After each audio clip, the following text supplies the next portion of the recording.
হযরতে সাদ তখন বললেন, তাহলে তোমরা সবাই আমার পেছনে পেছনে এই দরিয়ার ভিতরে ঝাঁপিয়ে পড়ো আর আমার সঙ্গে সবাই উচ্চারণ করো, নাস্তাঈনু বিল্লাহি ওয়া নাতাওয়াক্কালু আলাইহি হাসবুনাল্লাহু নি'মাল ওয়াকিল নি'মাল মাওলা ওয়া নি'মান নাসীর। ইতিহাস লিখতেছি ৬০,০০০ সৈন্য তাদের অশ্ব নিয়ে, তাদের উষ্ট্র নিয়ে, তাদের মালপত্র নিয়ে, জিহাদের সামান নিয়ে শ্রাবণের খরস্রোতা নদী, উত্তাল তরঙ্গমালায় ভরা নদীর উপর থেকে এই সাহাবীরা পাড়ি দিয়ে ওপার চলে গেলেন। ওপার যাওয়ার পরে হযরতে সাদ বলছেন, তোমাদের কেউ কি হারায় গেছে নাকি? সবাই এদিক ওদিক তাকায় খোঁজ করে বলল, মানুষ তো দূরের কথা, একটা উট আর ঘোড়াও একটাও হারায় যায় নাই। একজন বলল, আমার একটা পেয়ালা, যে পেয়ালা আমি পানি পান করতাম, সেই পেয়ালাটা তুফানে ছিটকে কোথায় চলে গেছে, ওইটা হারায় গেছে। হযরতে সাদ বলেন, মুজাহিদের কোন জিনিস দরিয়া নিতে পারে না, অবশ্যই তা ফেরত আসবে। এই কথা তিনি বলতেছিলেন, হঠাৎ করে দরিয়ার কিনারে একটা আওয়াজ হলো, দেখা গেল তুফানের ভিতরে সেই হারানো বাটিটা তাদের মধ্যে বেরিয়ে এসেছে। আল্লাহু আকবার। মুজাহিদদেরকে সাহায্য করেন স্বয়ং আল্লাহ রাব্বুল আলামিন। আফ্রিকার জঙ্গলের কাছে ভিন্ন ইতিহাস, জঙ্গলের কাছেই মুসলমানদেরকে থাকতে দেওয়া হয়েছে। মনে করা হয়েছিল জঙ্গলের সমস্ত হিংস্র প্রাণীরা এই মুসলমানদের শেষ করে দেবে, যুদ্ধ করা লাগবে না। হযরতে সাদ সে অবস্থা বুঝতে পারলেন, তিনি একটা মঞ্চ তৈরি করলেন। সেই মঞ্চের উপরে দাঁড়ায় জঙ্গলের প্রাণীদের দিকে লক্ষ্য করে তিনি নোটিশ জারি করে দিলেন, বললেন, ইয়া আইয়াতুহাল হাশারাতু ওয়াস-সিবাউ নাহনু আসহাবু রাসূলুল্লাহ সাল্লাল্লাহু আলাইহি ওয়াসাল্লাম। হে জঙ্গলের হিংস্র প্রাণীরা, আমরা আল্লাহ রাসূলের সাহাবী, ফাইন্না নাজিলুনা ফামান ওয়াজাদনা বাদাহু কাতালনাহু। আমরা রাসূলের সাহাবী, এইখানে আল্লাহর দ্বীনকে কায়েম করার জন্য আমরা এসেছি, আল্লাহর কলেমার আওয়াজ নিয়ে আমরা এখানে রাত কাটাবো। সুতরাং এই জঙ্গলের ভিতরে হিংস্র প্রাণী যত আছো, সব আমাদের এই জায়গা ছেড়ে অন্যত্র চলে যাও। আফ্রিকার জঙ্গলি মানুষেরা চিন্তা করলো, মানুষের কথা কি জঙ্গলি প্রাণীতে শোনে নাকি, পাগলে কয় কি? তারা তাকায় তাকায় দেখলো, হযরতে সাদের এই ঘোষণার পরে বাঘের কাতারে বাঘ, সিংহের কাতারে সিংহ, সাপের কাতারে সাপ, যার যার ডিম আর বাচ্চাগুলি মুখে কামড়ায়া সাহাবীদের এলাকা ছেড়ে দিয়ে তারা অন্যত্র চলে গেল। আমার মুসলমান ভাইরা, এই ছিল মুসলমানদের ইতিহাস। দ্বীন প্রতিষ্ঠা করার কাজে মুসলমান এগোলে আল্লাহই মদদ করেন। কে মদদ করেন? বিশ্বকবি, কবি সম্রাট আল্লামা ইকবাল রহমতুল্লাহ আলাইহি বলেছেন, দস্ত দস্ত है दरिया भी न छोड़े हमने, दस्त दस्त है दरिया भी न छोड़े हमने, बहर जुल्मत पे दौड़ा दिए घोड़े हमने। আমরা সেই মুসলমান, প্রান্তর তো প্রান্তর, আমরা দরিয়ার খরস্রোতা উত্তাল তরঙ্গের উপর থেকে ঘোড়া দাবড়িয়ে আফ্রিকার ভূখণ্ডে কালেমার পতাকা আমরা উড্ডীন করেছি। আমরা সেই মুসলমান। একটুখানি জিকির করেন, লা ইলাহা ইল্লাল্লাহ, লা ইলাহা, লা ইলাহা ইল্লাল্লাহু মুহাম্মাদুর রাসূলুল্লাহ। সমুদ্রের ঢেউকে, দাজলা নদীর ঢেউকে আল্লামা ইকবাল স্মরণ করায় দিন, ও দরিয়ার ঢেউ, এ মৌজ জজলা তু ভি পহচানতি है हमको, अब तक है तेरा दरिया अफसाना हमारा।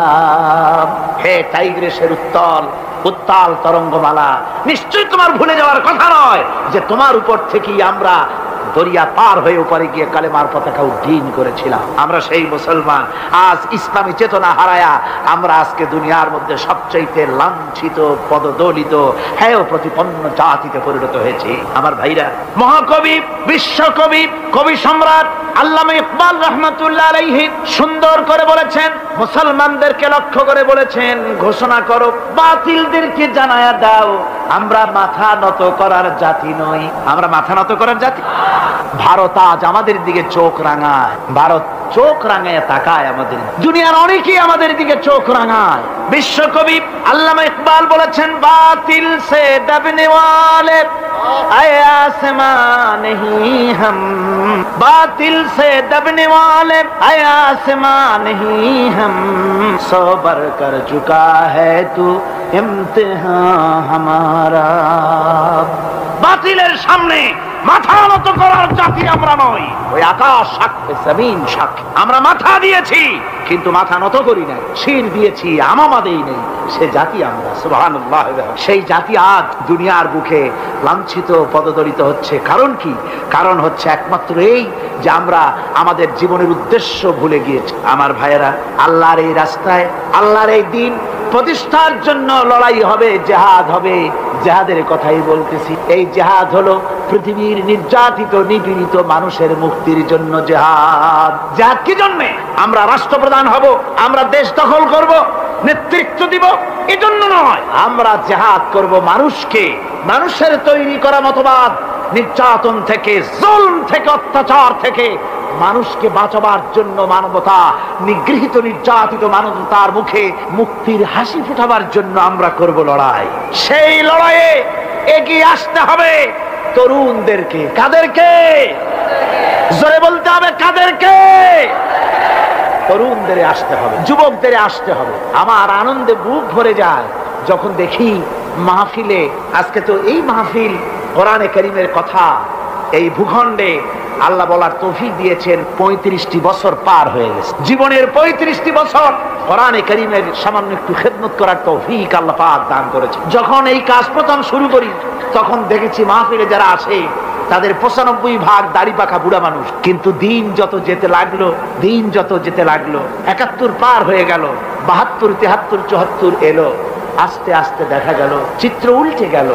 আজ মসজিদে তরুণদের জন্য জায়গা পাওয়া যায় না। যারা মসজিদে যায় সব তরুণ। যারা আগে হজে যেত সব বুড়া মানুষ, পাপ করার আর কোনো বয়স নাই, তখন যাইতো হজ করতে। এখন আলহামদুলিল্লাহ তরুণেরা যায় হজ করতে বেশিরভাগ। আজকের মাহফিল দেখুন, দাঁড়ায় দেখতে বলি নাই, জায়গায় বসে আর ডাইনে বা একটু তাকায় দেখেন কারা বেশি, দাড়ি পাকা না যুবক?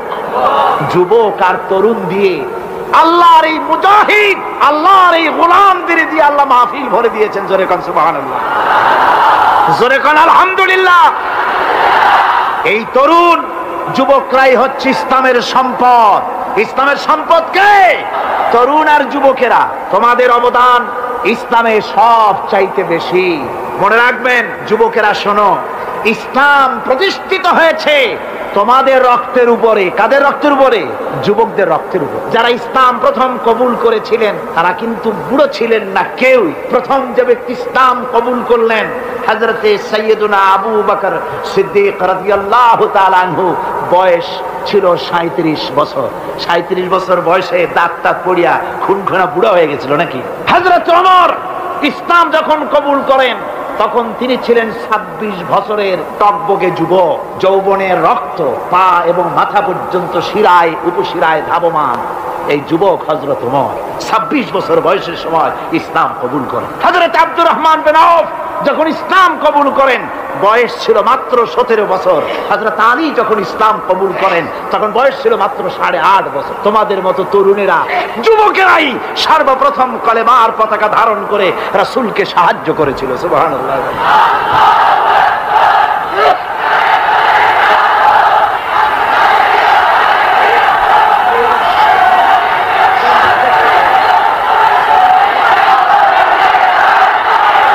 আমার মুসলমান ভাইয়েরা থামুন, আমার ভাইয়েরা, যুবকদের অবদানই চিরকাল ইসলামে বেশি ছিল। তাই বলে যারা বৃদ্ধ মানুষ তাদের কিন্তু কোনো মন খারাপ করার কোনো কারণ নাই, ঠিক কিনা? যেহেতু আমরা যারা বয়সের প্রান্তে এসে গেছি আমরাও ওই যৌবন কালটা পেরিয়ে এসেছি, ঠিক কিনা? আরেকটি কথা, কিয়ামতের দিন কোনো বুড়ো মানুষ বেহেশতে যাবে না, সব যুবকরা যাবে। বেহেশতে যাবে কারা? বুড়োরা বোধহয় ভয় পেয়ে গেছে। রাসূল পাক সাল্লাল্লাহু আলাইহি ওয়াসাল্লাম বলেছেন, আমার কথা না, হুজুর বলেছেন কোন বুড়ো মানুষ বেহেশতে যাবে না, কোন কালো মানুষ বেহেশতে যাবে না। এখন রাসূল যদি বলেন তার কথাই তো আই। হুজুর বলেন কালো মানুষ বেহেশতে যাবে না, একটা কালো মানুষ কান্দিয়ে তো পড়ি। হুজুর বলেন কেঁদো না, তুমি যখন বেহেশতে যাবে চাঁদের মতো সুন্দর চেহারা নিয়ে বেহেশতে যাবে। বুড়ার কান্না দেখে হুজুর বলছেন কেঁদো না, তুমি যখন বেহেশতে যাবে আল্লাহ তোমার যুবক বানায় পাঠায় দিবে, যেহেতু বেহেশত হচ্ছে যুবকদের জন্য। সুবহানাল্লাহ। অত নাজ নিয়ামত, অত আনন্দ, বুড়া মানুষে তো খাইয়ে খুঁয়ে বেহেশত নষ্ট করি ভালো। এই জন্য যৌবন দরকার, স্বাস্থ্য দরকার বেহেশত উপভোগ করার জন্য। সেই জন্য বেহেশত যাবে কারা? তরুণেরা যাবে। কারা যাবে? তরুণ তরুণী দিয়ে আল্লাহ পাক বেহেশত ভরে ফেলবেন। সুবহানাল্লাহ। আমার তরুণেরা, যুবকেরা শোনো, রাসূলুল্লাহ তোমাদের কত সম্মান দিয়েছেন। কে সম্মান দিয়েছে? রাসূলুল্লাহ এক জায়গায় বক্তৃতা করছে।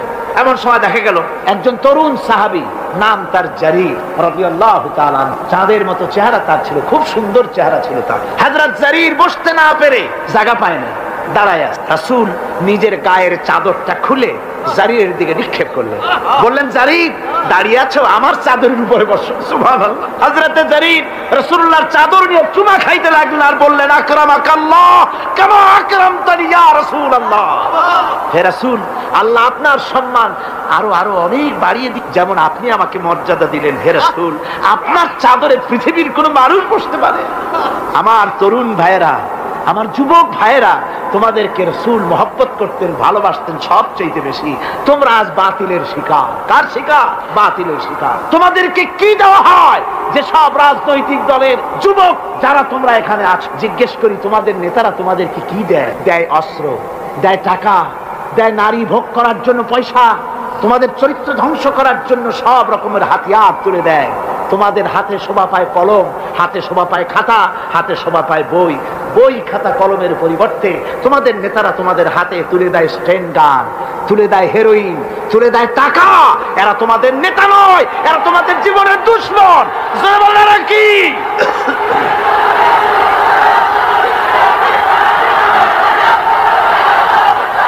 আমার যুবক ভাইয়েরা, আমার কলেজ ইউনিভার্সিটির ছাত্র ভাইয়েরা, একটুখানি মাথা খাটায় চিন্তা করো।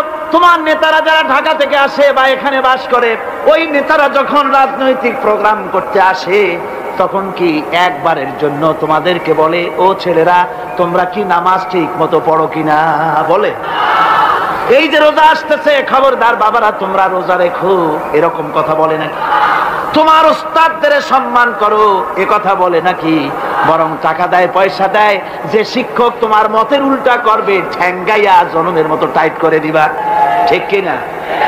তোমার নেতারা কি কোনোদিন বলে নাকি ও আমার সংগঠনের ছেলেরা মা বাপের খেদমত করবে, মা বাপের সম্মান করবে, খবরদার মা বাপের সঙ্গে বেয়াদবি করবে না, সন্ত্রাস করবে না, অস্ত্রবাজি করবে না, মানুষকে কষ্ট দিবে না, এমন কোন কথা বলে না?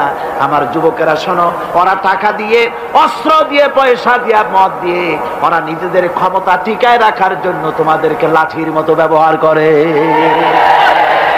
সুতরাং আজকের তরুণদেরকে বুঝতে হবে, তরুণেরা ভালো করে বোঝো, তোমরা রাসূলের সৈনিক, তোমাদের পক্ষে সম্ভব।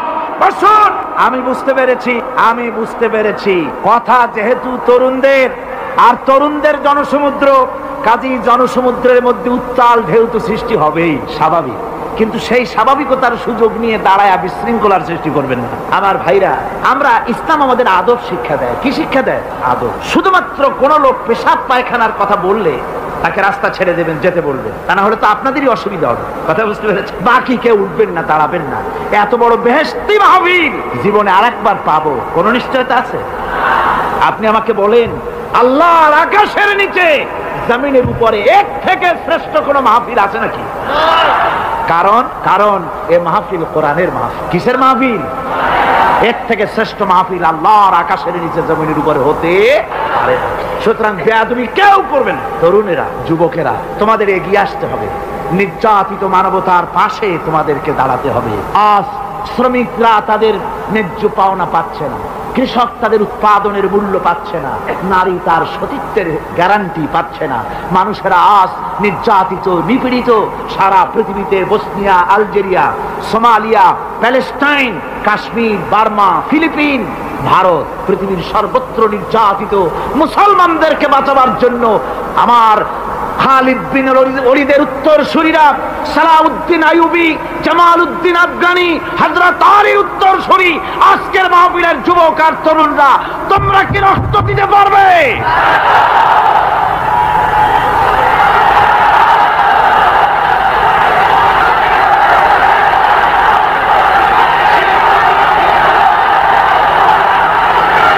আমার মুসলমান যুবকেরা,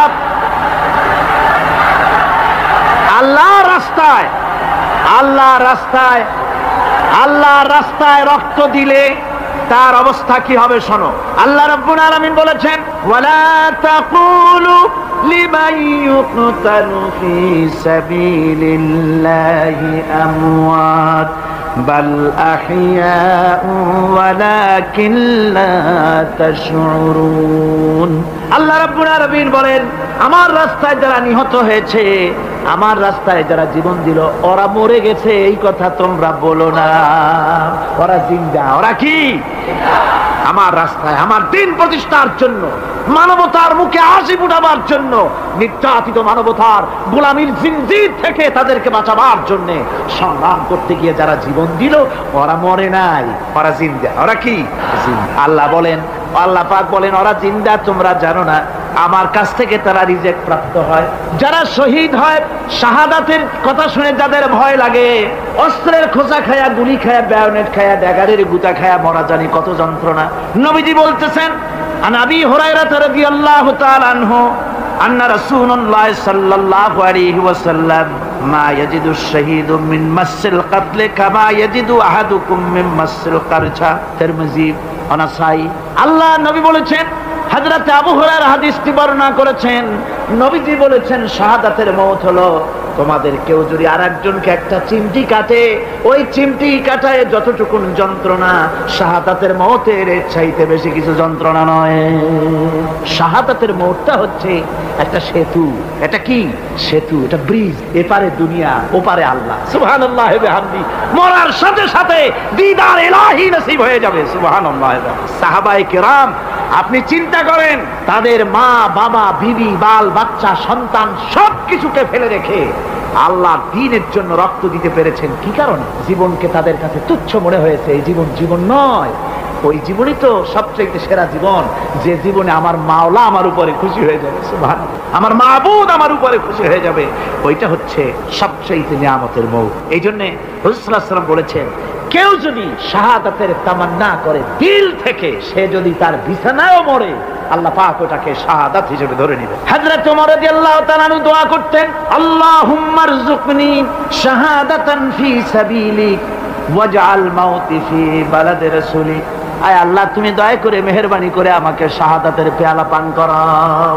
শাহাদাতের মওত সবচেয়ে নিয়ামতের মওত। কিয়ামতের দিন এই শহীদ তার আত্মীয় স্বজনের ব্যাপারে 70 জন লোকের ব্যাপারে আল্লাহর কাছে সুপারিশ করার মতো পাওয়ার লাভ করবে শহীদ। ভাইরা, এই শাহাদাত নসিব হওয়ার জন্য তামান্না আমাদের দিলের মধ্যে থাকা উচিত। আল্লাহর দ্বীন প্রতিষ্ঠার জন্য প্রয়োজনে আমরা জান দিব, মাল দিব। পারবো না? পারবো কিনা? আমার ভাইরা, আব্দুল উজ্জা মক্কা শরীফে বাড়ি, 20 বছরের যুবক, কলিজার মধ্যে সবসময় চায়, এতিম মানুষ, বাপ মারা গেছে, একেবারে ছোট অবস্থা, খুব গরিব। চাচা তাকে বড় করেছে, চাচা তাকে ঘর দিয়েছে, বাড়ি দিয়েছে। বুখারীর হাদিস, বুখারী শরীফে, বাড়ি, ঘর, জায়গা, জমি, সোনা দানা, টাকা পয়সা, উট ঘোড়া সব দিয়েছে, প্রতিষ্ঠিত করে দিয়েছে। কিন্তু আব্দুল উজ্জা শান্তি পায় না। রাসূল পাক সাল্লাল্লাহু আলাইহি ওয়াসাল্লাম দ্বীনের দাওয়াত দিচ্ছেন, মন চায় তাওহীদের এই সূরা সেও পান করে, কিন্তু চাচার ভয়তে পারে না। মনটা চাচ্ছে, আহা, চাচা যদি ইসলাম কবুল করতো তাহলে আমার জন্য ব্যাপারটা সহজ হয়ে যেত। এভাবে চিন্তা করতেছে। হঠাৎ একদিন রাসূল পাক সাল্লাল্লাহু আলাইহি ওয়াসাল্লাম হিজরত করলেন। এরপরে আব্দুল উজ্জার ধৈর্যের বাঁধ ভেঙে গেল।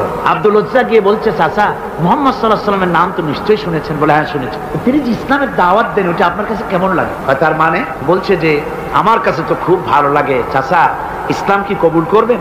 এই অগণিত মূর্তির সামনে মাথা নত করে আমাদের কোনো লাভ নাই। ওই মূর্তিগুলি আমাদের কোনো সাহায্য করতে পারে না। এক আল্লাহ বিশ্বাস করার জন্য মুহাম্মদ সাল্লাল্লাহু আলাইহি ওয়াসাল্লাম আমাদের বলেছেন। চাচা বলছে, খবরদার, এই কথা যদি আবার উচ্চারণ করো তাহলে আমি তোমাকে যা দিয়েছি সব ছিনায়। আব্দুল উজ্জা বলছেন, তাহলে আর আমি সহ্য করতে পারলাম না। চাচা, আপনার সামনেই আমি ঘোষণা করলাম, একদিন চাপা রেখেছি আর পারলাম, আমি ঘোষণা করে দিলাম লা ইলাহা ইল্লাল্লাহ মুহাম্মাদুর রাসূলুল্লাহ। চাচা বলল, তুমি এর পরিণতি জানো? আব্দুল লজ্জা বলল, কি পরিণতি? চাচা বলতেছি, এই কলেমা পড়ার কারণে আমি তোমাকে যা দিয়েছিলাম, ঘোড়া দিয়েছি, উট দিয়েছি, বাড়ি দিয়েছি, সব আমি তোমার কাছ থেকে ছিনাইলাম, সব ফেরত দিতে হবে। তিনি বললেন, আমি রাজি আছি, আমি রাজি আছি। আপনি আমার সোনা দানা, ঘোড়া, উট আর ঘর বাড়ি যা দান করেছেন, এই দুনিয়াটার মালিকও যদি আমারে বানাই দিতেন, আমি এর বিনিময়ে কলেমা পড়া থেকে আর আমি নিজেকে থামায় রাখতে পারি না। বলে, আমার সব আমাকে ফেরত দাও। বলল, দিলাম, যা আপনি দিয়েছেন সব আপনাকে ফেরত দিলাম। চাচা বলছে, জায়গা জমি, টাকা পয়সা, সোনা দানা সব পেলাম, তোমার গায়ে যে জামা, তোমার পরনে যে লুঙ্গি, ওটা আমার টাকার খোলো। আব্দুল উজ্জা বললেন, আপত্তি নাই। জামা খুলে দিলে, পরনের লুঙ্গিটাও খুলে দিল। 20 বছরের যুবক এই অবস্থায় চলে গেলেন মায়ের কাছে। মা আব্দুল উজ্জাকে এই অবস্থায় দেখে 2 চোখ চেপে ধরলেন, বললেন, বাবা তোমার এই অবস্থা কেন? ছেলে বলছে, মা ইমান আনার কারণে আমি সব হারায় ফেলেছি, আমার আর কিছুই নাই, ইমান আনার কারণে আমার এই অবস্থা হয়েছে।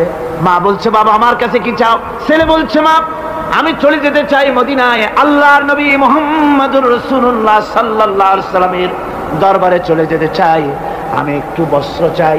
মা একটা পুরানা কম্বল তার হাতে দিয়ে দিলেন।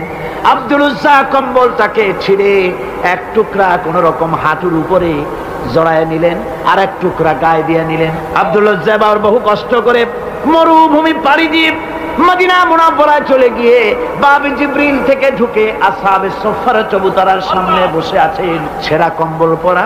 এবার বিশ্ব নবী, দুনিয়া আখিরাতের বাদশা জনাবে মুহাম্মদ রাসূলুল্লাহ সাল্লাল্লাহু আলাইহি ওয়াসাল্লাম যখন মসজিদের নিজের ঘরের থেকে দরজা খুলে বেরিয়েছেন, দেখেন এক যুবক বসা, একটা আধাটা কম্বল পরা, হাঁটুর উপরে কোন রকম করে রানটা, লজ্জাস্থানটা ঢাকার, গায়ে একটা ছেঁড়া কম্বল। তার এই অবস্থা দেখে হুজুর জিজ্ঞেস করেন, তুমি কে? যুবক বলছে, আমি আব্দুল উজ্জা। ইসলাম কবুল করার জন্য আমার সব ছিল, আমি কম ধনী ছিলাম না, আমার চাচা সব নিয়ে গেছে, সিনাই রেখেছে, আমার লুঙ্গিটাও দেয় নাই। ঘটনার সব তিনি খুলে খুলে বললেন। হুজুর বললেন, তোমার নাম আব্দুল উজ্জা নয়, তোমার নাম আব্দুল্লাহ। আব্দুল্লাহ জুলবাজাদাইন তার নাম। হযরত আব্দুল্লাহ জুলবাজাদাইন কি রাসূলুল্লাহ দিয়ে দিলেন, আসহাবে সুফফাদের সাথে মিলাই দিলেন, এখানে থাকো, খাবার আসতে পরে খাবে। তাদের সব সময় খাবার থাকতো না। আসহাবে সুফফায় তারা থাকতেন যাদের ঘর নাই, বাড়ি নাই, থাকার জায়গা নাই। ক্ষুধার জ্বালায় যখন তারা অতিষ্ঠ হয়ে যেতেন, নবীজি ঘরের থেকে তাহাজ্জুদের জন্য যখন বেরোতেন, ক্ষুধার্ত সাহাবীরা রাসূলের চেহারা দেখার সঙ্গে সঙ্গে ক্ষুধা নিবৃত হয়ে যেত। হযরতে রাসূল পাক সাল্লাল্লাহু আলাইহি ওয়াসাল্লাম আব্দুল্লাহকে ওনাদের মধ্যে ভিড়ায় দিলেন। আব্দুল্লাহ এবার কোরআন শরীফ পড়ে। কোরআন শরীফ পড়তে গিয়া চিল্লায় চিল্লায় তিনি পড়েন, আস্তে আস্তে পড়েন না। সাহাবীরা বিরক্ত হয়ে রাসূলের কাছে নালিশ করলেন যে বড় চিল্লায় কোরআন পড়ে, আমাদের নামাজেও ডিস্টার্ব হয়। হুজুর বলেন, সাহাবীরা কেউ আব্দুল্লাহর ব্যাপারে কোনো কথা বলবে না, তারে চিল্লাইতে দাও, যেহেতু ঈমানের জন্য তারে বড় মূল্য দিতে হয়েছে। পরনের লুঙ্গিটা পর্যন্ত আনতে পারে নাই, যত খুশি চিৎকার করে আল্লাহর কালাম পড়ুক। তাবুকের যুদ্ধ, রাসূলুল্লাহ তাবুকের দিকে রওনা করেছেন, 30,000 সৈন্য নিয়ে রওনা করেছেন। ওই জিহাদে মানুষেরা প্রাণ ভরে রাসূলুল্লাহকে সাহায্য করেছেন।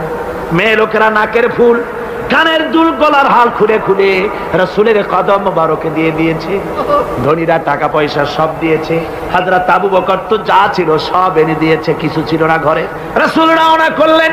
প্রতিমধ্যে হযরত আব্দুল্লাহ জুলবাজাদাইন আল্লাহর নবীর খেদমতে হাজির হয়ে বলেন, হুজুর সবাই তো সব দিল, আমার কিছুই নাই, কিছু দিতে পারলাম না। হুজুর আপনি আমার জন্য দোয়া করেন, আমি যেন এই তাবুকের ময়দানে কাফেরদের বিরুদ্ধে লড়াই করে যেন শহীদ হয়ে যেতে পারি। মাল দিতে পারি নাই, কিন্তু আল্লাহর জন্য যেন আমার জীবনটা দিয়ে দিতে পারি। ও চট্টগ্রামের যুবকেরা, তরুণেরা, তোমাদের মতো 20 বছরের তরুণ হযরত আব্দুল্লাহ জুলবাজাদাইন শাহাদাতের তামান্না করে রিসালাতে মাহবের কাছে দাঁড়িয়েছে। হুজুর বললেন, একটা গাছের বাকল নিয়ে আসো। একজন একটা বাকল নিয়ে এলো। রাসূলুল্লাহ এই বাকলটা আব্দুল্লাহ জুলবাজাদাইনের হাতে লাগাই দিলেন। রাসূলুল্লাহ বললেন, আয় আল্লাহ, আমি আব্দুল্লাহর রক্ত কাফেরদের জন্য হারাম করে দিলাম। হযরত আব্দুল্লাহ বলছেন, ইয়া রাসূলুল্লাহ, আমি চাইছিলাম শহীদ হব, আর আপনি আমার রক্তটা হারাম করে দিলেন কাফেরদের জন্য। আল্লাহ নবী বলেন, আব্দুল্লাহ রে, কোনো চিন্তা করো না, তোমার মৃত্যু যদি জ্বরেও হয় আল্লাহ রাব্বুল আলামিন তোমার শাহাদাতের দরজা দিয়ে দিবেন। তাবুকের প্রান্তরে চলে গেলেন। কয়েকদিন ওই তাবুকের ময়দানে থাকায় রাসূলের কাছে খবর এলো আব্দুল্লাহ মারাত্মক জ্বরে আক্রান্ত হয়ে ইন্তেকাল করেছেন। রাসূলুল্লাহ বললেন, আমি জানাজা পড়াবো। হযরতে আব্দুল্লাহর জানাজা হলো গভীর রাত। কবরের ভিতরে একজন দাঁড়ায়া লাশ ধরার জন্য একজন কবরের ভিতরে দাঁড়িয়েছে। দুইজন লোকে লাশ নিয়ে আসতেছে। হযরতে বেলাল আলো উঁচু করে দাঁড়ায় ধরে আছে। অন্ধকার রাত, কবরের ভিতরে একজন দাঁড়ানো, লাশ নিয়ে এসেছে দুজনে। কবরের ভিতরে যিনি দাঁড়ানো তিনি বলছেন, এই লাশকে তোমাদের ভাইকে আদবের সাথে কবরে রাখো। কবরের মধ্যে যিনি দাঁড়ানো তিনি আর কেউ নয়, বিশ্বনবী মুহাম্মদুর রাসূলুল্লাহ সাল্লাল্লাহু আলাইহি ওয়াসাল্লাম।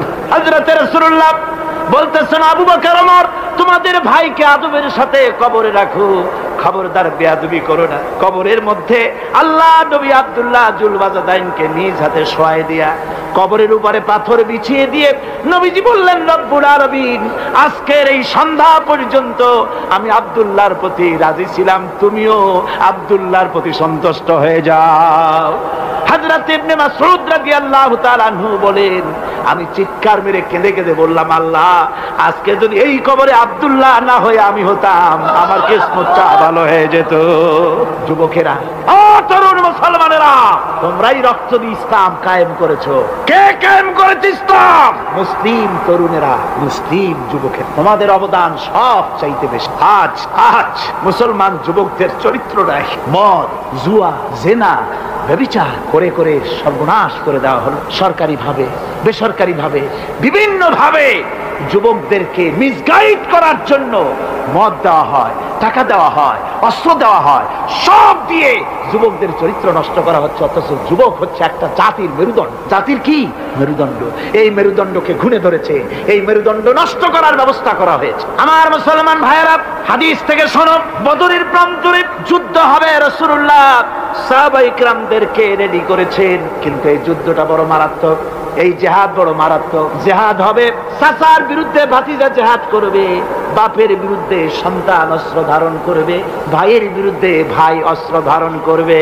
কোন জায়গা? বদর। কোন জায়গায়? বদর। মক্কা থেকে যারা আসতেছে সব চাচা, ভাই, মামু, খালু, এরা আপন আপন লোকেরা আপন লোকের বিরুদ্ধে অস্ত্র ধারণ করবে। এটা কি সহজ? কোন এটা কি সহজ? রাসূলুল্লাহ যুদ্ধের কথা মানুষকে বুঝাচ্ছেন, একটু ইতস্তত করে। হযরত রাসূল পাক সাল্লাল্লাহু আলাইহি ওয়াসাল্লাম যুদ্ধের কথা সাহাবায়ে কিরামদের সামনে পেশ করতেছেন আর একটু ইতস্তত করতেছেন। এই কঠিন যুদ্ধে সাহাবীরা কিভাবে মেনে নেবে? রাসূলের মনের অবস্থা বুঝতে পেরে হযরত মিকদাদ রাদিয়াল্লাহু তাআলা আনহু, পার্সিয়ান সাহাবী, তিনি দাঁড়ায় গেলেন। তিনি দাঁড়ায় বলছেন, ইমদি বিনা ইয়া রাসূলুল্লাহ হাইসু মা তাশা।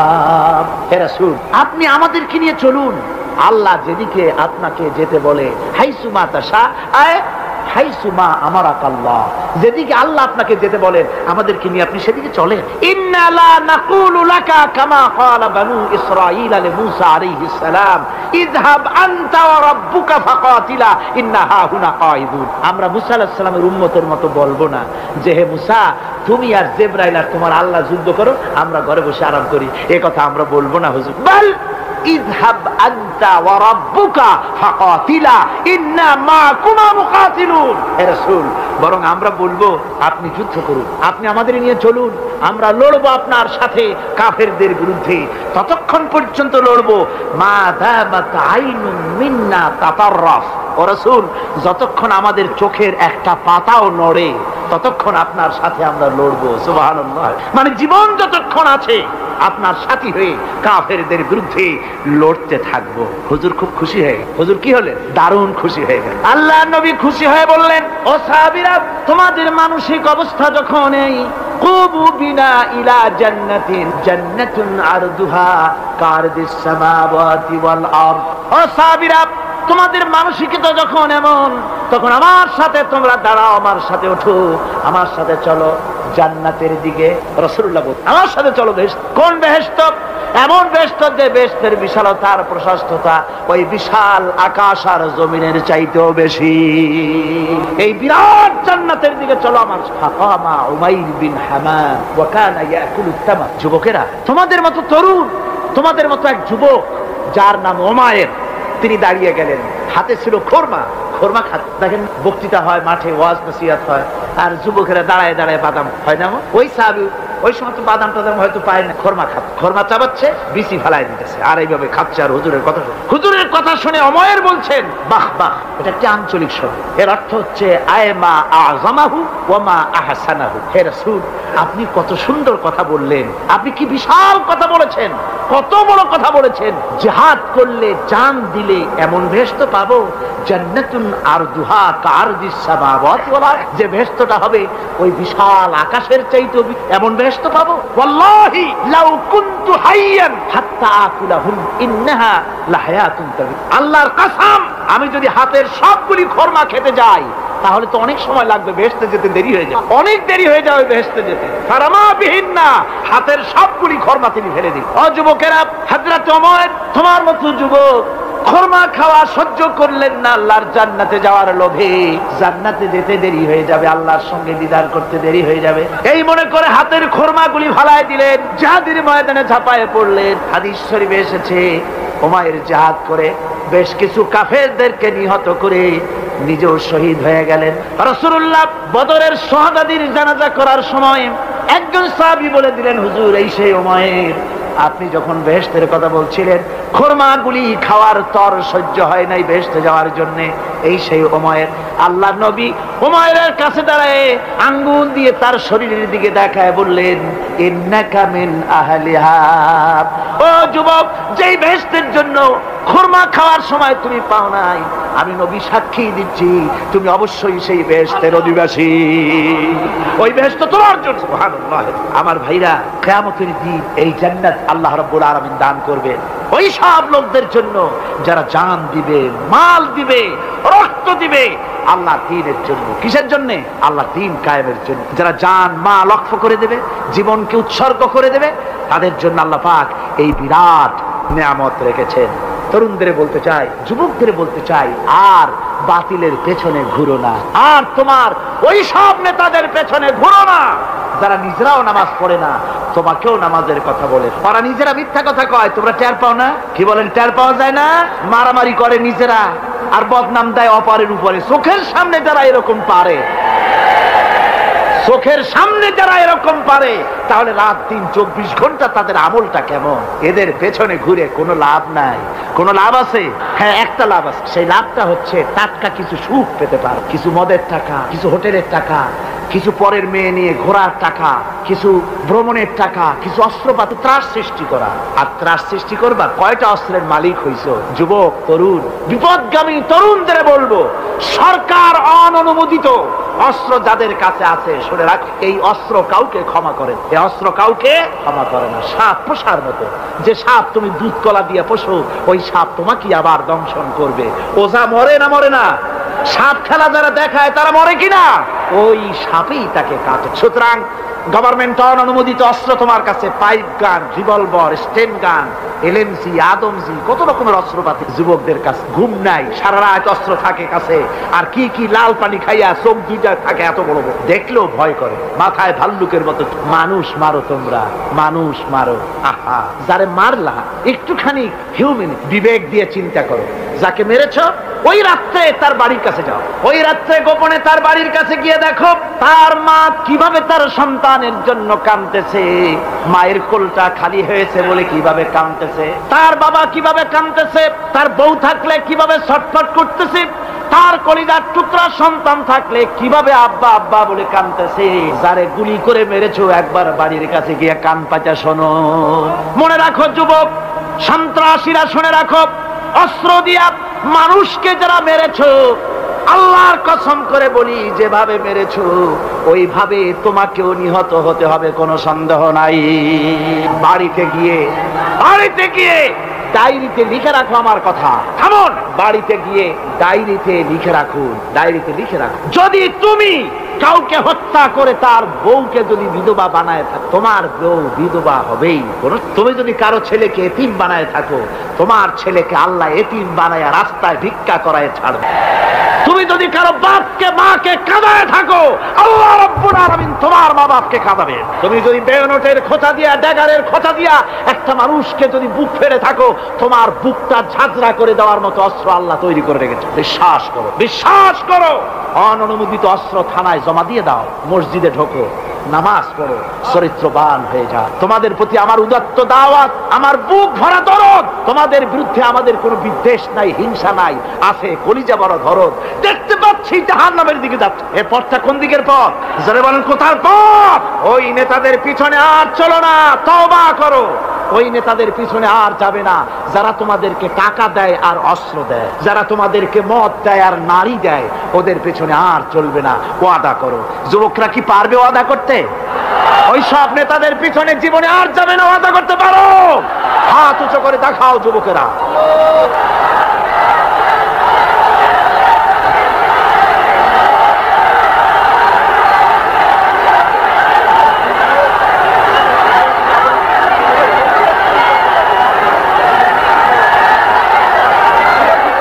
আমার মুসলমান ভাইরা, আমি তো দাঁড়াতে বলি নাই।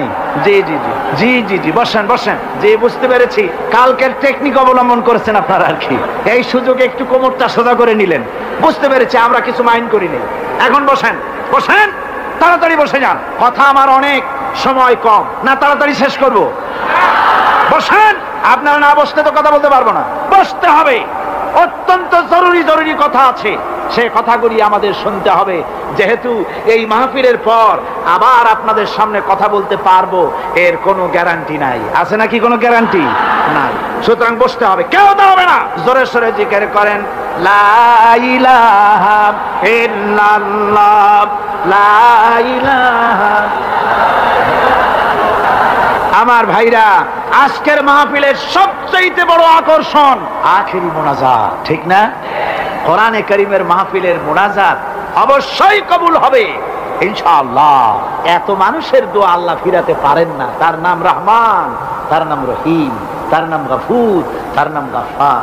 বান্দার দোয়া কবুল করাই তো তার কাজ। সুতরাং নড়াচড়া আদৌ করবেন না, যার যার জায়গায় বসে থাকুন। না বসলে আপনারা যদি হাঁটেন, মাঝে মধ্যে দাঁড়ান, এটা খুবই বিরক্তির উদ্রেক করবে। ভাইয়েরা, আমি সকলকে সেজন্য বলতে চাই যে আমরা আল্লাহর দ্বীন প্রতিষ্ঠার জন্য এই জিহাদের কথা যে আল্লাহ বলছেন, এই জিহাদের জন্য আমরা জান মাল সব কিছুকে উৎসর্গ করতে চাই। আল্লাহ যেন কবুল করেন, সবাই বলেন আমিন।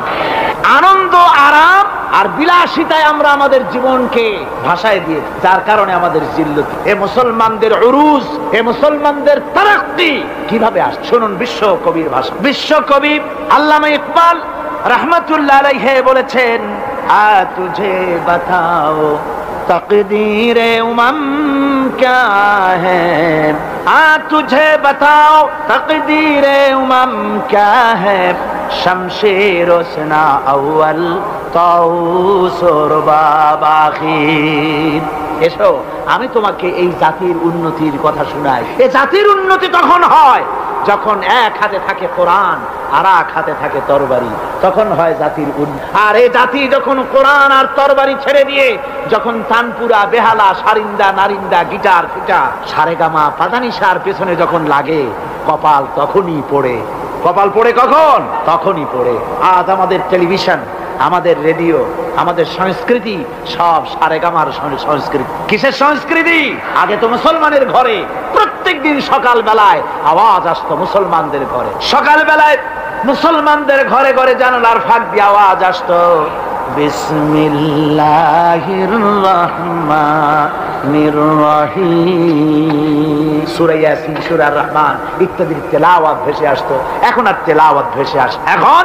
এখন মুসলমানদের ঘরের থেকে সকাল বেলায় আওয়াজ আসে সারেগামা, পাদানিসা, বাবা খালু, মামু নানা, হাবি জাবি, এই গানের ট্রেডিংগুলি, গানের শব্দগুলি চলে আসে। কোরআন শিখবার জন্য, শিখাবার জন্য ছেলের জন্য যে মৌলবি রাখে, সারা মাস পড়াবে, বেতন 300 টাকা। আর গানের মাস্টার যে গান শিখাবে, রবীন্দ্রসঙ্গীতের প্যানপ্যানানি সুর শিখাবে, নাচ শিখাবে, সপ্তাহে 2 দিন এসে 2 ঘন্টা শিখাবে, বেতন 3000।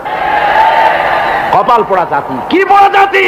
জাতি তার কপাল পুড়ে। কোরআনের সাথে তার সম্পর্ক কম, জিহাদের সাথে সম্পর্ক কম, সম্পর্ক হয়েছে গানের সাথে, সম্পর্ক নাটকের সাথে। তাই আজ আল্লাহর দ্বীন কায়েমের জন্য লড়াইয়ের ময়দানে আসতে হবে। বাংলাদেশে কিন্তু জিহাদের ডাক এসে গেছে। কিসের ডাক এসেছে?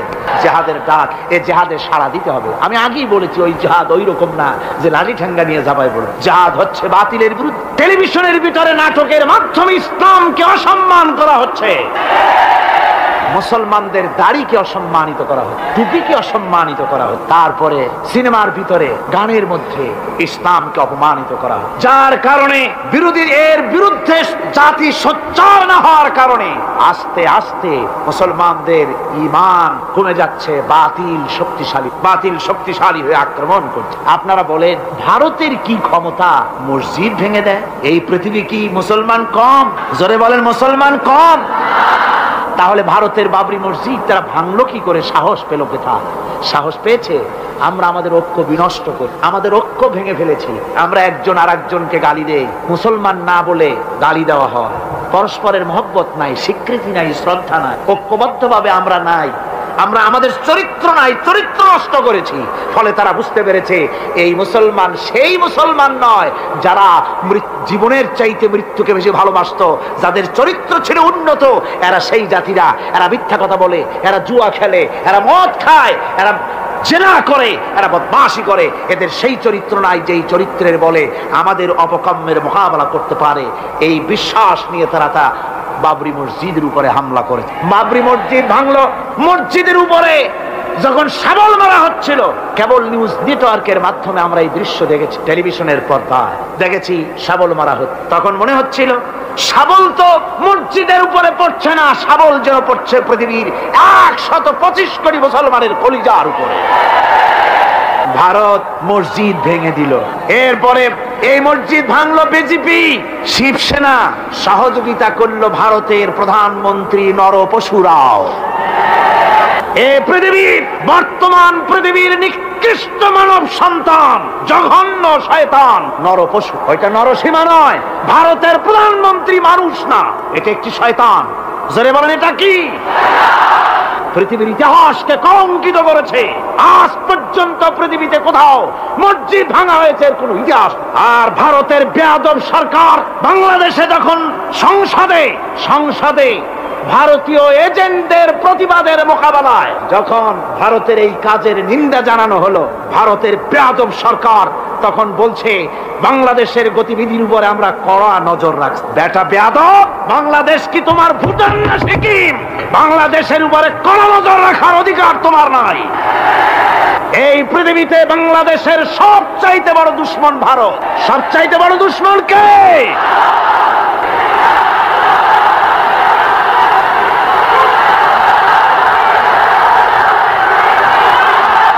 আমার মুসলমান ভাইয়েরা, ভারতের জনগণের সাথে আমাদের কোনো বিদ্বেষ নাই, ভারতের জনগণের সাথে আমাদের কোনো শত্রুতা নাই, ঠিক কিনা?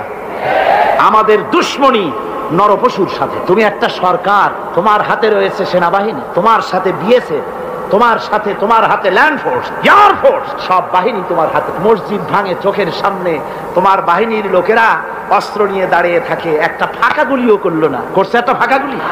মুসলমানেরা প্রতিবাদ করলো। সেই প্রতিবাদের মুখে মুসলমানদেরকে গুলি করে মারা হলো। কারফিউ দিয়ে পুলিশেরা মুসলমানদের ঘরে ঢুকে মুসলমানদেরকে বের করে এনে বেয়নেট চার্জ করে শহীদ করে। দিল্লি, মিরাট, দিল্লিতে, মিরাটে, কলকাতায়, বোম্বে, মাদ্রাস, গোটা ভারতে সাম্প্রদায়িক দাঙ্গা দিয়ে ডুবিয়ে ফেলে মুসলমানেরা আজকে সেখানে এতিম অবস্থায় পড়ে আছে। একটা সরকার এই দৃশ্য দেখতে পারে? মানুষের কোনো মর্যাদা তোমার কাছে নাই? আরো বাংলাদেশের উপরে কড়া নজর রাখবা। 1971-এর বাংলাদেশ এখন না, 93 বাংলাদেশ। তোমার গোলামেরা দেশ শাসন করে না, এদেশে 11.5 কোটি মুসলমান বাস করে। আমরা ভারতকে দেখিয়ে দেব ইনশাআল্লাহ, জিহাদের প্রেরণা নিয়ে যদি প্রয়োজন হয় বাংলাদেশের যুদ্ধ যদি করা লাগে ভারতের সাথে, আর যুদ্ধ করা লাগবে। রাসূলুল্লাহর ওয়াদা। কার ওয়াদা? নাসাই শরীফ, ইবনে মাজাহ, এই সাসেত্তার দুটি হাদিসের মধ্যে হযরত আবী হুরায়রা রাদিয়াল্লাহু তাআলা আনহু বর্ণিত হাদিস রয়েছে। বলেছেন দুই শ্রেণীর লোক কিয়ামতের দিন জাহান্নাম থেকে মুক্ত হয়ে যাবে। এক শ্রেণী হচ্ছে যারা ঈসা আলাইহিস সালামের সাথে সাথী হয়ে যারা লড়বে আর শহীদ হবে, কিয়ামতে তারা জান্নাতে যাবে, জাহান্নাম থেকে মুক্ত। আর দ্বিতীয় শ্রেণী ভারতের সঙ্গে একটা যুদ্ধ হবে, রাসূল বলেছেন হিন্দুস্তানের সঙ্গে একটা লড়াই হবে। ওই লড়াইয়ে যারা শহীদ হবে রাসূলুল্লাহ বলেছেন কিয়ামতের দিন জাহান্নাম থেকে আল্লাহ মুক্ত করে দিবেন। সেই লড়াই ভারতের সাথে আমাদের হবে। ওই লড়াই যেদিন বাঁধবে বাংলাদেশের সেনাবাহিনী, air force, land force, police শুধু এরাই যুদ্ধ করবে না, বাংলাদেশের 12 কোটি তৌহিদি জনতা শহীদ তিতুমীরের বাস হাতে নিয়ে ভারতকে পিটিয়ে ঠান্ডা করবে ইনশাআল্লাহ।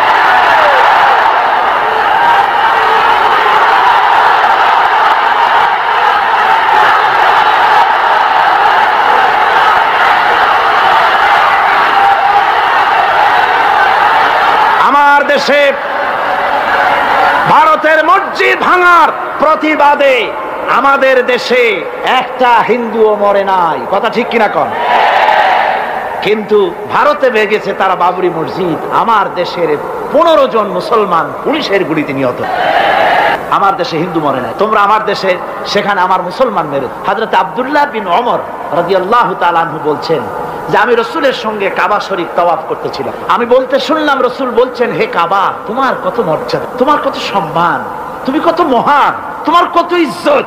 তবে কাবা শুনে রেখো, আল্লাহ রাব্বুল আলামিনের একটা মুমিন বান্দার যে মর্যাদা, তোমার মর্যাদা যত হোক একটা মুমিনের চাইতে নিশ্চয়ই বেশি নয়। তোমরা মসজিদ ভেঙেছো আর আল্লাহর মুমিন বান্দাদেরকে ভেঙেছো। ভারত সরকার শুনে রাখো, মসজিদ ভাঙো নাই, তকদির ভেঙেছো।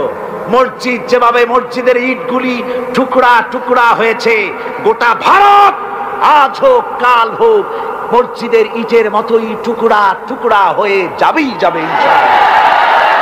তবে আমার দেশের মুসলমানদেরকে মনে রাখতে হবে, আমরা প্রতিশোধের নীতিতে বিশ্বাস করি না। ভারতের বাবরি মসজিদ ভাঙার ব্যাপারে বাংলাদেশের কোনো হিন্দু দায়ী নয়, কথা বুঝতে পেরেছি? আমরা একজনের অপরাধের শাস্তি আর একজনকে দেই না।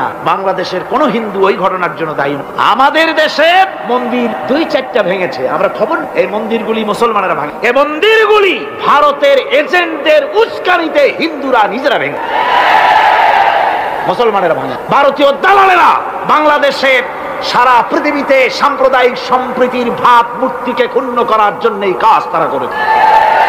নরসিংদীতে, আর মিয়া থামো না, নরসিংদীতে সেখানে দেখা গেছে গভীর রাত্রে কাপড়ের দোকানদার হিন্দু ঘরের সমস্ত কাপড় চোপড় সরাইয়া নিজের দোকানে আগুন দিতে গিয়েছে, পুলিশ তখন তার ভারতের 5-8 গোলামেরা হিন্দুদের দিয়ে এই কাজগুলি করাইছে। কোন মুসলমান মন্দির ভাঙে নাই। বাংলাদেশ গোটা বিশ্বের বুকে সাম্প্রদায়িক সম্প্রীতির সহস্র বছরের উজ্জ্বল দৃষ্টান্ত, আলহামদুলিল্লাহ।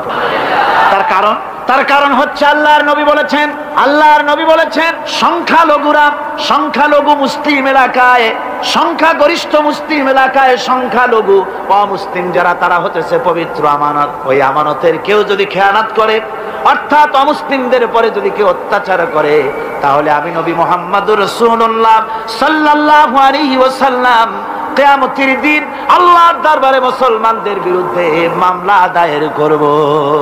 এই জন্য আমরা সবচাইতে পরধর্ম সহিষ্ণু জাত। আমার ভাইয়েরা ভালো করে মনে রাখুন, ভারতের বাবরি মসজিদ সহ এখন তারা আরো অন্যান্য মসজিদও ভাঙবার প্ল্যান নিয়েছে, ভাঙতে তাজমহলকেও তারা ভাঙ, অন্যান্য মসজিদও ভাঙবার পরিকল্পনা নিয়ে। ওরা যদি মসজিদ একটা একটা ভাঙতে ভাঙতে, আল্লাহ না করুন সবগুলিও যদি ভাঙে, বাংলাদেশের একটা মন্দিরকে আমরা ভাঙতে দেব না।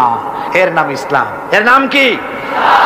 ভারতের সাম্প্রদায়িক দাঙ্গা বাঁধিয়ে মুসলমান একটা একটা করে করে সব মুসলমানও যদি তারা মেরে ফেলে দেয়, আল্লাহর কসম বাংলাদেশের একটা মুসলিমের গায়ে আমরা হাত দিতে দেব না। এর নাম ইসলাম। এর নাম কি? আপনারা যদি কখনো শোনেন যে কোন এলাকার কোন লোক মন্দির ভাঙতে যাচ্ছে অথবা হিন্দুর বাড়ি আক্রমণ করতে যাচ্ছে, সাথে সাথে তাকে ধরে থানায় সোপর্দ করবেন। রাজি আছেন? কারা রাজি? হাত উঁচু করে দেখান। আলহামদুলিল্লাহ, হাত নামা। এই সাম্প্রদায়িক সম্প্রীতি বাংলাদেশে অতীতে ছিল, এখনো থাকবে ইনশাআল্লাহ, ভবিষ্যতেও থাকবে ইনশাআল্লাহ। বলেন ইনশাআল্লাহ। আমাদের শত্রু। আমি বারবার বলছি, হিন্দুরা শত্রু নয়, শত্রু হচ্ছে ভারতীয় এজেন্ট যারা, ভারতের দালাল যারা, ওরা আমাদের, ঠিক কিনা? তারা বাংলাদেশের স্বপ্ন এখানে বসে দেখে, পত্রপত্রিকার মাধ্যমে, টিভির মাধ্যমে হাজারো প্রচেষ্টা তারা চালিয়ে যাচ্ছে ইসলামের বিরুদ্ধে। সুতরাং ইসলামকে জমিনে টিকিয়ে রাখার জন্য চাই সংগ্রাম। তাই আল্লাহ রাব্বুল আলামিন বলেছে, ওয়াতুজাহিদুনা ফি সাবিলিল্লাহি বিআমওয়ালিকুম ওয়া আনফুসিকুম যালিকুম খায়রুল লাকুম ইন কুনতুম তা'লামুন। আল্লাহ পাক বলেন, আমার রাস্তায় জিহাদ করো, জান দাও, মাল দাও, জান দাও, জিহাদ করো, এটাই হলো উত্তম কাজ। যদি তোমরা ইসলাম বুঝে থাকো, এটাই তোমাদের জন্য কল্যাণকর। আগে বলেছেন মালের কথা, পরে জানের কথা। আগে কোনটা? মাল, পরে জান।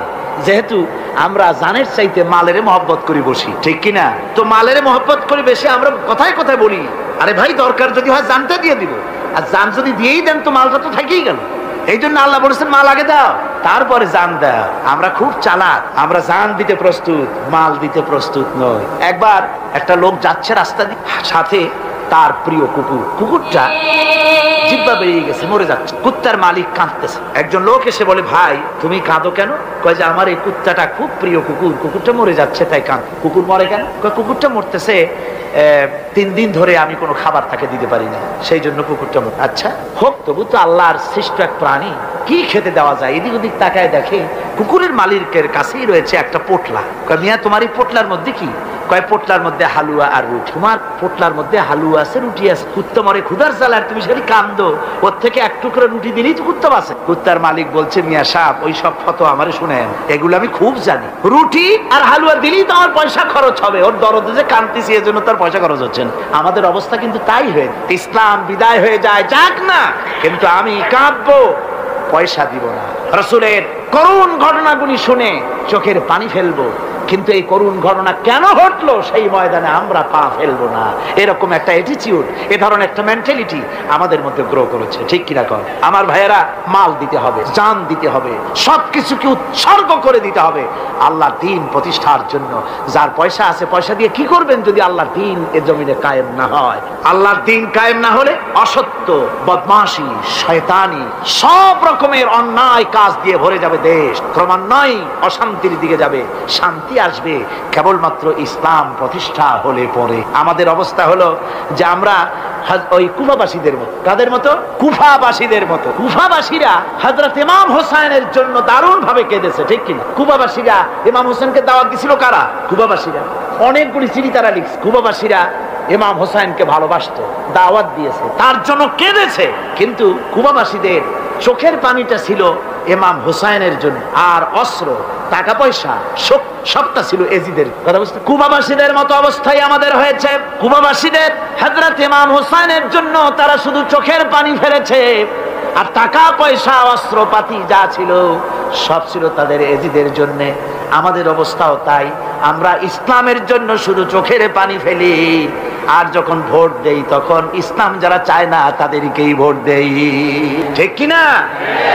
আমাদের টাকা, আমাদের পয়সা, আমাদের ইলেকশন, আমাদের হরতাল, আমাদের ধর্মঘট সবকিছু হচ্ছে ইসলাম যায় না, যারা চায় না তাদের জন্য। আর ইসলামের যখন কথা বলি, ইসলামের কথা শুনলে শুধু চোখের পানিটাই ছাড়ি, মহব্বত চোখের পানি দিয়া শেষ করে দিই, আর কিছুই। আমি একবার এইখানে এই শহরে অনেক বছর আগে একটা জানাজায় শরীক। কোন মাঠে আমার এখন তার জানাজার পরে যিনি জানাজা পড়ালেন তিনি বললেন, ওই লাশকে সামনে রেখে বললেন, কেন আসিল? তখন আমি নতুন চিটাগাং আসছি, আমি ভাষা ভালো করে বুঝিও না। একজন বললো কেন আসিল? সবাই কইলো গম আছে। তাই বললাম যে গম আসিল, এই মরা মানুষের সাথে গম, আমি আটা গম সে তাই মনে করেছি যে এটার কি সম্পর্ক। আমি ইমাম সাহেবকে জিজ্ঞেস করলাম যে আপনি বললেন কি, আর জনগণই বা বলল? কয় যে আমি জিজ্ঞেস করলাম যে লোকটা কেমন ছিল, তো সবাই বললো ভালো ছিল। তাই বললাম তো ফায়দা কি? ফায়দা এই যে সবাই বললো ভালো, আল্লাহ তারে মাফ করে দিয়া ভালো বলে বেহেশতে পাঠায় দেবে। বলে আশ্চর্য কথা, আল্লাহ কি এইরকম নাকি যে একটা সুদখোর, ঘুষখোর, জেনাকার, এ লোক ভালো না খারাপ আমি তা বলতে চাই না, কিন্তু একটা লোক সে কন্ট্রাক্টারি করতে গিয়ে রাস্তাঘাট, স্কুল, কলেজে রড, সিমেন্ট জনমের মতো খাইছে। কথা বুঝতে পেরেছে? সরকারি গিয়ে, ক্ষমতায় গিয়ে গভর্নমেন্টের টাকা পয়সা জনমের মতো শেষ করে ফেলেছে। এই লোকটি সুদখোর, ঘুষখোর, জেনাকার মরে গেছে, আর আসে আপনি কইলেন যে কেন আসিল সকল গুলো গম আছে, এটা আল্লাহ বেহেশতে দিয়ে দেবে? তাহলে আল্লাহ হাকামুল হাকিমিন হইলেন কি করে? এটা কি বিচার হইল নাকি? কি করে সম্ভব? আমার বন্ধুগণ, আমরা যখন মরে যাই, মরার পরে আমাদেরকে কবরের মধ্যে রাখা হয়। কবরের ভিতরে রেখে আমাদেরকে বলা হয়, যারা কবরে রাখে তারা বলে, মৃত্যু ব্যক্তিকে কবরে রাখার সময় বলে, বিসমিল্লাহি আলা মিল্লাতি রাসূলিল্লাহ, আল্লাহর নামে রসুলের দলে উঠাই দিয়ে গেল। আল্লাহর নামে কার দলে উঠাইলো? রসুলের দলে। চিন্তা করেন ভাইরা, আল্লাহর নামে রসুলের দলে উঠাইলেন কারে? টিপ তার যৌবন কারে যত মিছিল করেছে, ধর্ম নিরপেক্ষতাবাদের পক্ষে মিছিল করেছে, পুঁজিবাদের পক্ষে মিছিল করেছে, সমাজতন্ত্রের পক্ষে মিছিল করেছে, স্লোগান দিয়েছে, দেওয়ালে লিখেছে, বক্তৃতা করেছে, ভোট দিয়েছে, বই লিখেছে, জীবনে যা কিছু করেছে সব করেছে মানুষের তৈরি করা মতবাদের জন্য। তার ভোট ইসলামের কাজে লাগে নাই, তার ইলেকশন ইসলামের কাজে লাগে নাই, তার দেওয়ালের লেখা ইসলামের কাজে লাগে নাই, তার বক্তৃতা, তার টাকা পয়সা ইসলামের কাজে লাগলো না। মরে গেছে, পরে মরা মানুষ তারে উঠাইয়া বললা রাসূলুল্লাহর দলে উঠাইয়া দিলাম। এখন বলো রাসূলুল্লাহ কেন তোমার মতো মরা লাশটাকে তিনি গ্রহণ করতে যাবে? তোমার জীবনের কোনো কাজই তো ইসলামের জন্য কাজে লাগলো না। তোমার জীবনের একটা দিনও তো ইসলামের কাজে লাগে নাই। মরছো, তারপরে তোমার মরা লাশ রাসূলুল্লাহ বহন করতে যাবেন কেন? কি দায় টাকা পড়েছে তা? সুতরাং আমি বলতে চাই, আজকের মাহফিলে যত জনতা উপস্থিত হয়েছেন, জান এবং মাল সব কিছু দিয়ে লড়াই করতে হবে আল্লাহর রাস্তায়। আমার ভোট, আমার ইলেকশন, আমার স্লোগান, আমার বক্তৃতা, আমার টাকা করি খরচ সব কিছু হবে আল্লাহর জন্য।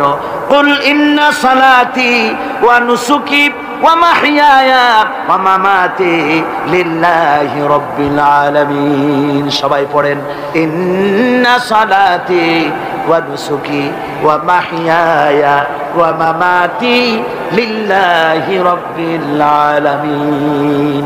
আল্লাহ পাক বলেছেন, বলো আমার নামাজ, আমার হায়াত, আমার কোরবানি, আমার মত সব আল্লাহর জন্য। কার জন্য? আল্লাহর। সুতরাং জিহাদ হলো আমাদের জন্য অপরিহার্য। সেই কথাটি এতক্ষণ ধরে বুঝালাম। বিশ্ব মানবতার মুক্তি, নারীর মুক্তি, শ্রমিকদের মুক্তি, মানুষের মুক্তি, গরিবের মুক্তি, শ্রমিকের মুক্তি, বিশ্ব মানবতা, নির্যাতিত মানবতার মুক্তি আসতে পারে কেবলমাত্র জিহাদের মাধ্যমে। আল্লাহর দ্বীন প্রতিষ্ঠা করে মানুষের মুখে হাসি ফুটানো যেতে পারে। আর কোন পথ আছে? আর কোন পথ আছে? আর কোন পথ নাই। আল্লাহ যেন এই রাস্তায়, এই জিহাদের রাস্তায়, দ্বীন প্রতিষ্ঠার রাস্তায় আমাদেরকে সক্রিয়ভাবে অংশগ্রহণের তৌফিক দেন। সবাই বলুন আমিন। সবাই বলুন আমিন। এবার আমি বলবো মা বোনদের ব্যাপারে। মা বোনেরা বিগত 4 দিন এ মাহফিলে এসেছেন। তারা হচ্ছেন আমাদের অর্ধেক। তারা আমাদের কি? এই পৃথিবীর অর্ধেক জনশক্তি নারী। এই নারীর অধিকার ইসলাম কি দিয়েছে তা নারীরা অনেকেই জানেন না। না জানার কারণে নারী পক্ষ, নারী সমাজ, নারী স্বাধীনতা বিপ্লব পরিষদ নানান রকমের কমিটি গঠন করে তারা মডার্ন হতে চান, নানান রকমের অধিকার আদায়ের চেষ্টা করেন। কিন্তু আমি বিশ্বাস করি, আমার মা বোনেরা যদি জানতেন ইসলাম তাদেরকে কি অধিকার দিয়েছে, তাহলে রীতিমতো ইসলামকে পাওয়ার জন্য, ইসলাম যে অধিকার দিয়েছে সেই অধিকার লাভ করার জন্য তারা রীতিমতো বিপ্লব করতেন। কি করতেন? বিপ্লব। আল্লাহ রাব্বুল আলামিনের কাছে নারী আর পুরুষ বলে আলাদা কিছু নাই। মানুষ হিসাবে আল্লাহর কাছে নারী আর পুরুষ সমান। আল্লাহর কাছে কোন লোক যদি তাহাজ্জুদের নামাজ পড়ে, কোন পুরুষ, সে যা সওয়াব পাবে নারী তাহাজ্জুদ পড়লে সেই সওয়াব পাবে না, এমনটি নয়। পুরুষ হজ করে যে সওয়াব পাবে, নামাজ পড়ে যে সওয়াব পাবে, নারীও তা পাবে। জোরে বলেন সুবহানাল্লাহ। আল্লাহর কাছে নারী এবং পুরুষ কি? মানুষ হিসেবে তারা উভয় সমান। কিন্তু এই নারীদের জীবনের 3টি স্তর। কটি স্তর? 3টি স্তর। একটা হচ্ছে কন্যা, বধূ, মাতা। নারীর জীবনের এই 3টি স্তর। ভালো করে শুনুন, কন্যা, বধূ, মাতা। এখন কন্যা হিসাবে নারীর মর্যাদা, বধূ হিসাবে নারীর মর্যাদা, মা হিসাবে নারীর মর্যাদা। নারীকে ইসলাম কি দিল সেটা শুনুন। আল্লাহর নবী বলেছেন, কোন ব্যক্তির যদি 3টা কন্যা সন্তান হয়, আর ওই 3টা কন্যা সন্তানকে যদি সে আদব শিক্ষা দিতে পারে, ইসলামী তরবিয়াত দিতে পারে, আর যদি স্নেহ দিয়ে লালন পালন করতে পারে, তাহলে ওই কন্যার পিতা আর আমি মুহাম্মদ সাল্লাল্লাহু আলাইহি ওয়াসাল্লাম বেহেশতের ভিতরে পাশাপাশি অবস্থান করব।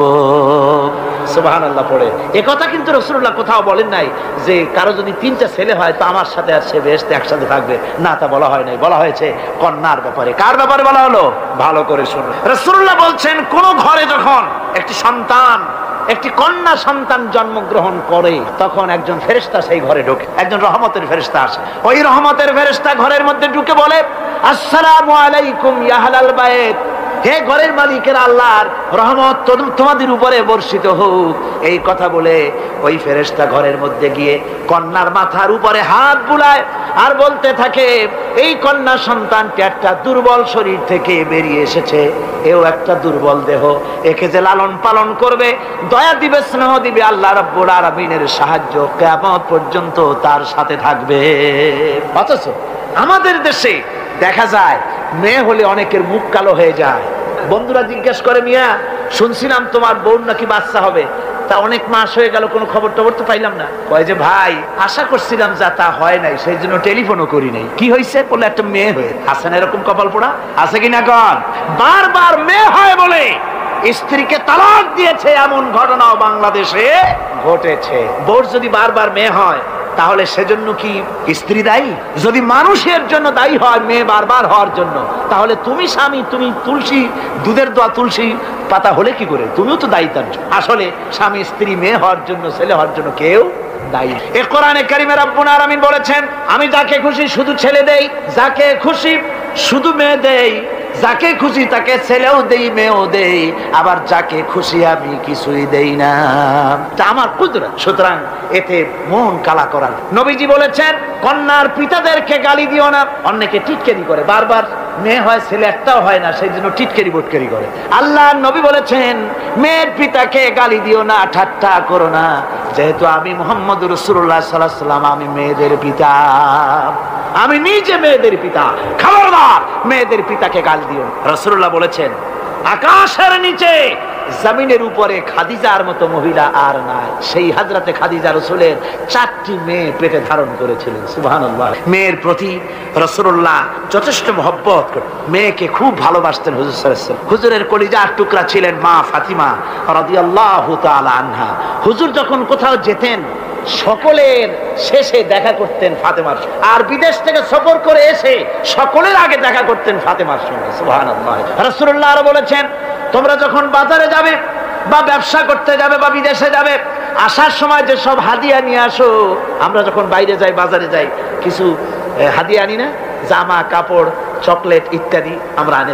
রাসূলুল্লাহ বলেছেন, হাদিয়াগুলি তোমরা যারা বিদেশে যাও, বাজারে যাও, হাদিয়া আনবে, আর এনে ঘরের মধ্যে ঢুকে তা শুরু করবে মেয়েকে দিয়ে।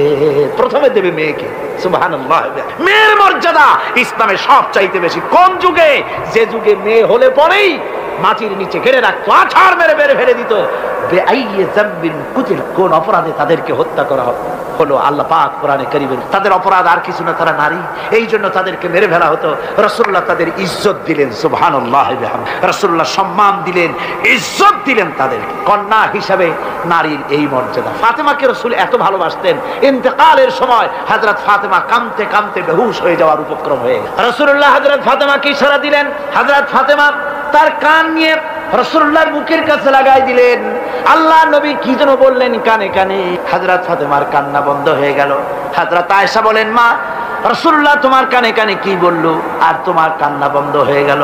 হযরত ফাতেমা বলেন, ইয়া আম্মা জান, আমার আব্বা আমার কানে কানে বললো, মা ফাতেমা তুই কাঁদিস না, তোর কান্না আমার বরদাস্ত হয় না, তোমাকে কাঁদতে হবে না, আমি তোমাকে সুসংবাদ দিয়ে যেতেছি, আমি মরে যাওয়ার পর সর্বপ্রথম তোমার সাথে আমার দেখা হবে। রাসূলুল্লাহর এই ভবিষ্যৎবাণী হযরত ফাতেমা বুঝতে পেরেছেন যে হুজুরের ইন্তেকালের পরে আমার বেশি দেরি হবে না, আমিও তাড়াতাড়ি হুজুরের সাথে শামিল হতে পারবো। হুজুরের ইন্তেকালের 6 মাস পরেই হযরত ফাতেমা রাদিয়াল্লাহু তাআলা আনহা ইন্তেকাল করেছেন। কন্যা হিসেবে নারীর মর্যাদা ইসলাম অনেক অনেক গুণে বাড়িয়ে। এই কন্যা শিশু, কৈশোর, যৌবন পেরিয়ে যখন যৌবনে তার বিয়ে হয়ে যায়, আল্লাহ রাব্বুল আলামিন তখন বলেন, ওয়া মিন আয়াতিহি আন খালাকা লাকুম মিন আনফুসিকুম আজওয়াজান লিতাসকুনু ইলাইহা ওয়াজআলা বাইনাকুম মাওয়াদ্দাতান ওয়া রাহমা। আল্লাহ পাক বলেন আমার নিদর্শনের ভিতরে এটাও একটি নিদর্শন যে আমি তোমাদের থেকে তোমাদের জোড়া তৈরি করেছি, তোমাদের স্ত্রীদেরকে তৈরি করেছি, তোমাদের সাথে তোমাদের স্ত্রীর ভালোবাসা সৃষ্টি করেছি, মহব্বত সৃষ্টি করেছি। এই মহব্বত আমি আল্লাহ তৈরি করেছি। আর যখন বুড়ো হয়ে যায় মানুষ, স্বামী স্ত্রী যখন বুড়ার বুড়ি হয়, তখন আর ভালোবাসা থাকে না, তখন ওই ভালোবাসা সহৃদয়তার করুণায় আমি আল্লাহ পরিণত করে দেই। বুড়ার জন্য তখন বুড়ি ছাড়া আর উপায় নাই, বুড়িরও আর বুড়া ছাড়া উপায় নাই। তখন ভালোবাসা কোনো বিশেষ কোনো লক্ষ্য নিয়ে ভালোবাসা নয়, তখন একের উপরে অন্য একদম নির্ভরশীল হয়ে পড়ে। আল্লাহ পাক বলেন এই অবস্থা আমি আল্লাহ সৃষ্টি করে দেই। সুবহানাল্লাহ। আল্লাহ পাক বলছেন নারীদের উপরে, নারীদের সাথে, স্ত্রীদের সাথে ভালো ব্যবহার করো। তার কোন ব্যাপারে যদি মনটা তোমার কখনো খারাপ হয়, কোরআন শরীফের মধ্যে আল্লাহ পাক বলে দিয়েছেন পরিষ্কার করে যে কখনো তার সাথে খারাপ ব্যবহার করো না। যদি কখনো মন খারাপ হয় তাহলে চূড়ান্ত কোনো সিদ্ধান্ত নিতে যেও না, বরং তোমার জীবনে ওই স্ত্রীর অনেক অবদান আছে, সেসব কথা মনে করে এই সামান্য কিছু ভুলে যাও। আল্লাহ চান স্বামী স্ত্রীর মহব্বত টিকে থাকুক। আল্লাহ পাকের কাছে তালাক হচ্ছে ঘৃণিত, সবচাইতে ঘৃণিত হালাল হচ্ছে দুইটা, একটা হচ্ছে ভিক্ষাবৃত্তি আর একটা হচ্ছে তালাক। আল্লাহ পাক নারীকে বলেছেন, নারী আর পুরুষকে বলেছেন যে তোমরা হচ্ছে হুন্না লিবাসুল লাকুম ওয়া আনতুম লিবাসুল লাহুন, তোমরা পরস্পরের জন্য পোশাক পরিচ্ছদের মতো অঙ্গাঅঙ্গি ভাবে একের উপরে অপরের পরিপূর্ণ অধিকার তোমাদের রয়েছে। এই অধিকারের ভিত্তিতে, ভালোবাসার ভিত্তিতে জীবন গড়ার জন্য আল্লাহ পাক বলেছেন।